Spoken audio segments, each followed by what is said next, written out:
So Josh, this fall, we're inviting the whole congregation to be a part of this small group project that we're doing and inviting everybody to read together Ben Meyer's book on the Apostles' Creed.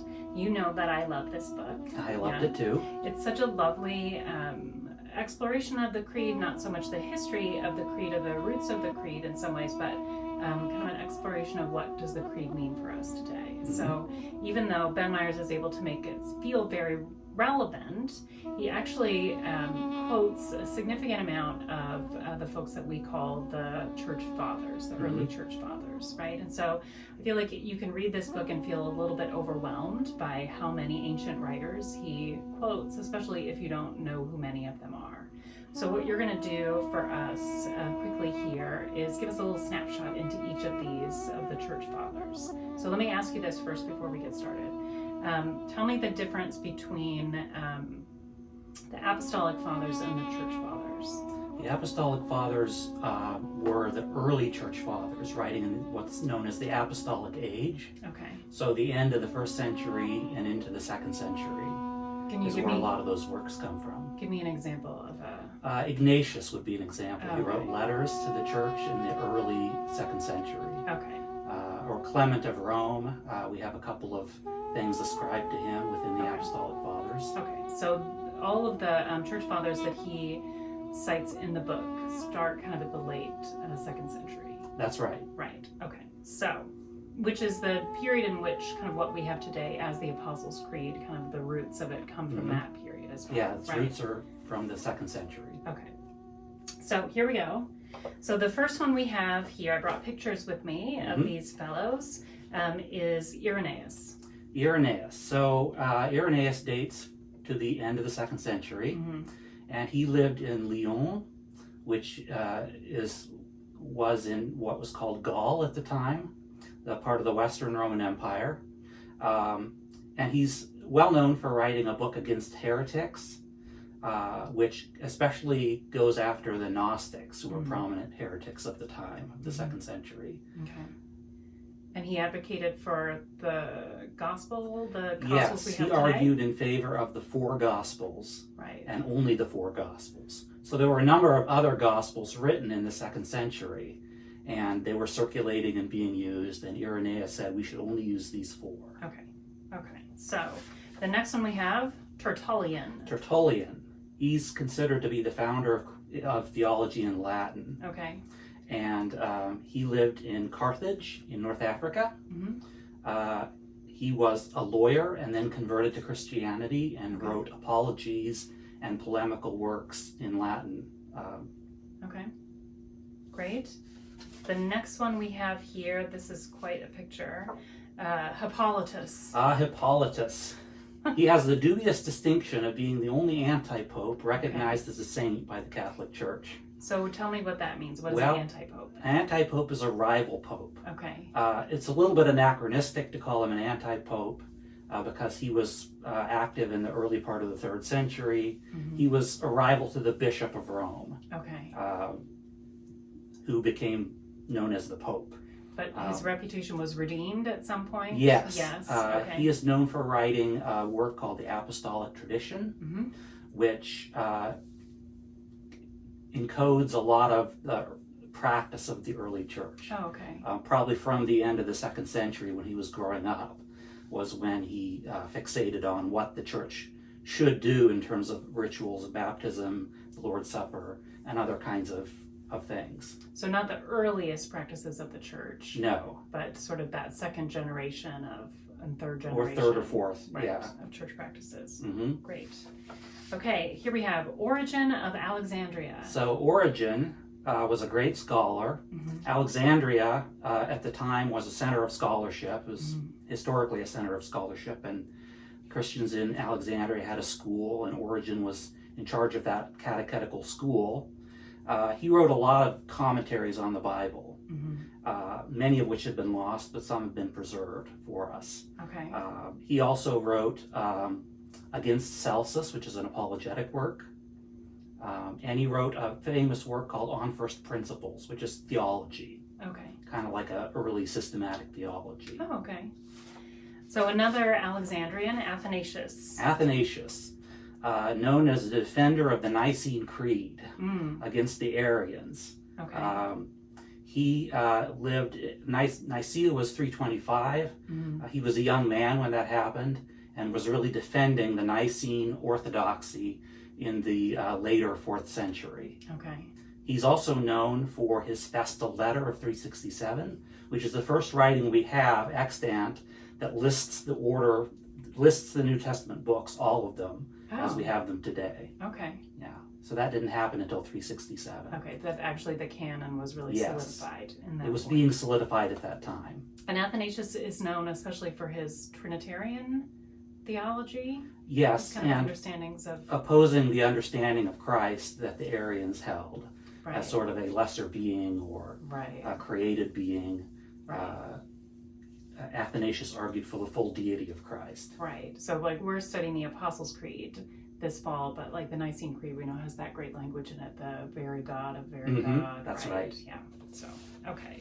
So next we have, I think this is Gregory of Nyssa. Gregory of Nyssa is one of the 3 Cappadocians, all of whom were quoted in Meyer's book. I have all 3 of them here. Yes. So tell me about them. Cappadocia is a region in Eastern Asia Minor, Mm-hmm. and the 3 of them, Gregory of Nyssa and his older brother Basil of Caesarea, That's him. and then their friend Gregory of Nazianzus. I think They're that's all him. quoted by Yeah. Myers. Gregory of Nyssa was kind of a great mystic Mm.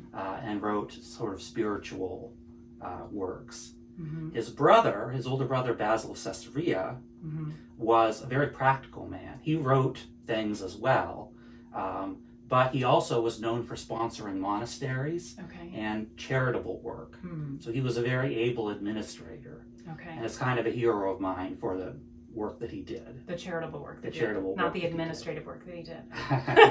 Well, I admire anyone who's a capable administrator, since I am not. But he was heavily focused in sort of the charitable work to the poor. Yes, Yeah. right. Okay. And then their friend. Gregory of Gregory. Nazianzus. Yeah. He has written letters and homilies and some poetry Okay. that has survived down to our day. The thing that I like in Meyer's book is he quotes Gregory of Nazianzus when he's talking about the gendered language that the creed has about God, Mm-hmm. right? Because I believe in God the Father Almighty. And so what's fascinating to me in the way that Myers talks about this is, right, like we like to think that it's very modern or postmodern of us to say, oh, gendered language for God makes me uncomfortable, or, you know, I'm such a postmodern thinker that I think of God as genderless, Mm-hmm. or, you know, I'm willing to talk about that in a more creative way than it feels like Orthodox Christian theology does. But he quotes multiple places from Gregory about where he says, no, don't get caught up in the gendered language that we're using for God here. You know, language has gender. You know, he even quotes a part where he says, you know, is something female because it has the female gender. You know, English is a language that doesn't have, you know, gendered articles and all that. So it's hard for us to wrap our heads around it. But he was very clear, you know, even in this ancient time that, no, when we talk about that gendered language, we don't mean literal gender, right? So, Yep. Yeah. 4th century. Yes. See?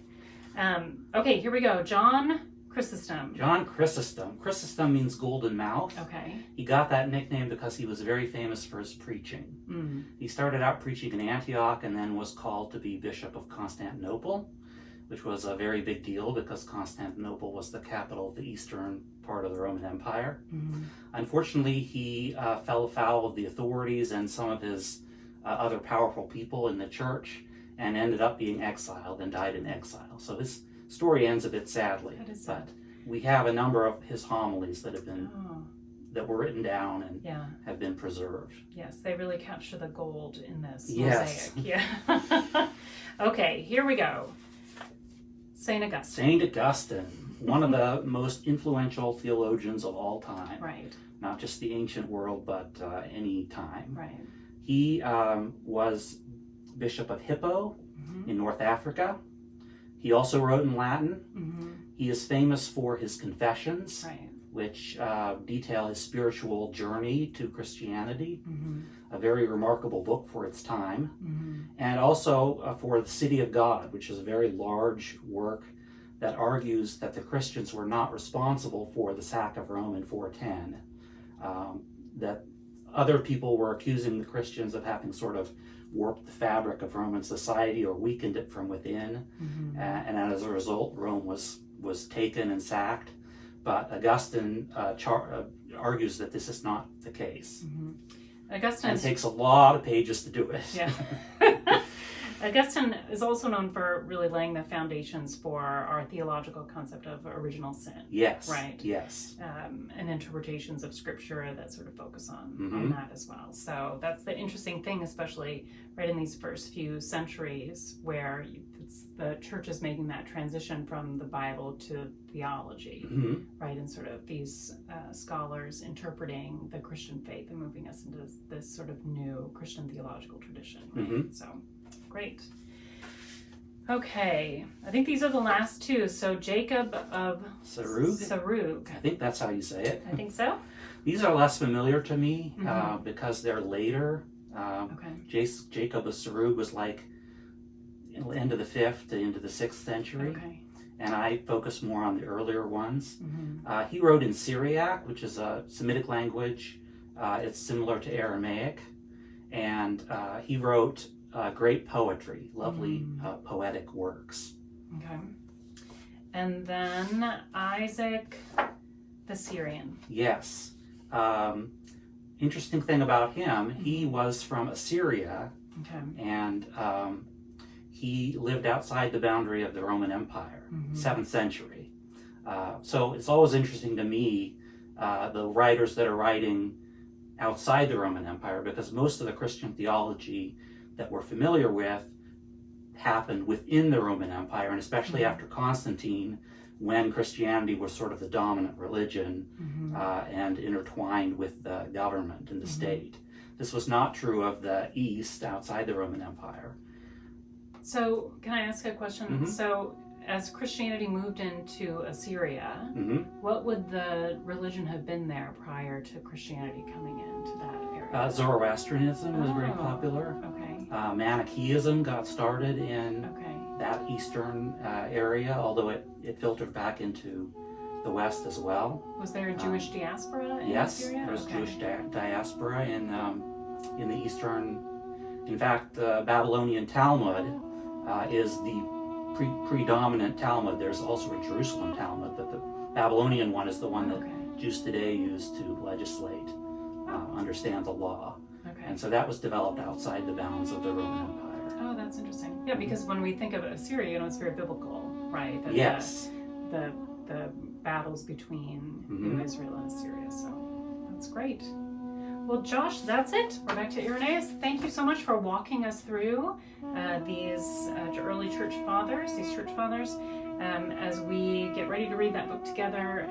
Again, people are just going to be so delighted by the way that Ben Myers is able to kind of curate a sampling of these church fathers for us to help us kind of both feel connected to the origins of the creed, but then also kind of think about them for us today. So I appreciate it. Thank you. You're very welcome.